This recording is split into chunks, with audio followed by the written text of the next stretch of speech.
I'm here with Victoria Dahl, who is a Double-RITA nominee this year in the historical and contemporary categories. So, Victoria, thank you so much for talking to us today. Thank you. First of all, I feel like we know you a little bit through Twitter. You are one of the most kind of dedicated and hilarious, I think, tweeters, I don't even know the correct noun for that, out there. So I was wondering, how long have you been on Twitter, and what do you enjoy about it? I think I've been on Twitter for 2 years now. Before that, I just did some blogging and MySpace, but when I found Twitter, it doesn't feel like I'm doing social networking. It just feels like it's totally natural for me. So I can be really active on there because it doesn't feel like I'm working. It doesn't feel like I'm doing publicity or promoting my books. It just feels like I'm hanging out with friends in between writing. So. And I guess with 140 characters, maybe there's a little less pressure to kind of craft something. It's a lot less pressure. And what's been great is that I used to write a couple of pages and then I'd take a break and go look in my pantry for something to snack on. And now, instead, I write a couple of pages and then I get on Twitter and distract myself that way. So it's working out well. So could you tell us a little bit about your latest historical release? Yep, my latest historical is It's Always Been You. It'll be August.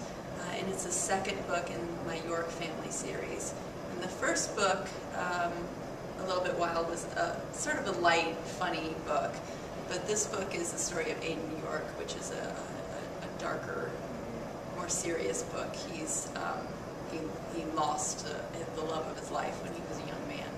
And so his story's a little bit darker, and it's actually a reunion story, so it's pretty fun. I can't wait.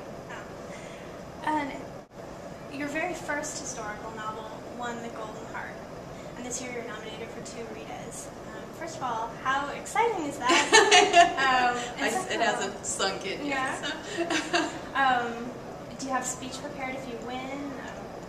I don't have a speech prepared. When I won the Golden Heart, I had written down people to thank, and I think I'll probably do that again.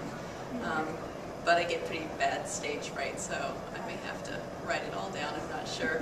I was nominated last year and I didn't win. It's kind of a win-win because I didn't win, but I didn't have to get up on stage, so it's almost a relief. So, but we'll see.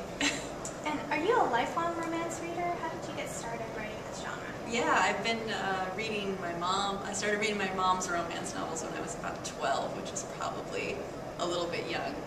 But I started at age 12 and never stopped reading. It was first historical romance, and then paranormal, and then now contemporaries and urban fantasy, everything. And I know a lot of authors kind of can't read while they're writing, or they don't read in the genre that they write in and that sort of thing. And you write contemporary and historical romance. Do you put those kind of restrictions on yourself? Or? Yeah, it's gotten kind of complicated. I started out writing historical romance, and I could not read historical romance while I was writing it.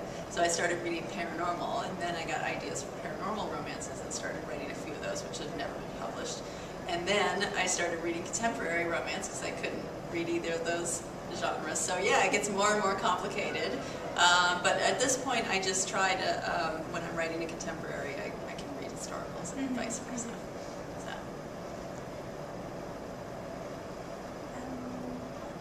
Do you have a book you would recommend to somebody who is reading romance for the first time? I have a few that I always go to.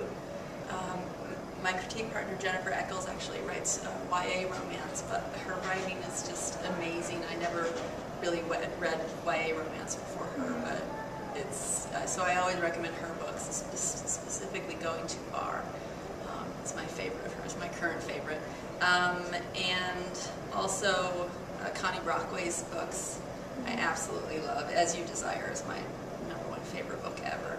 And then Susan Elizabeth Phillips for contemporary. Yeah, she's great. Well, okay, thank you so much for talking to us today, and good luck. We'll have our fingers crossed for you during the Ritas. Thank you.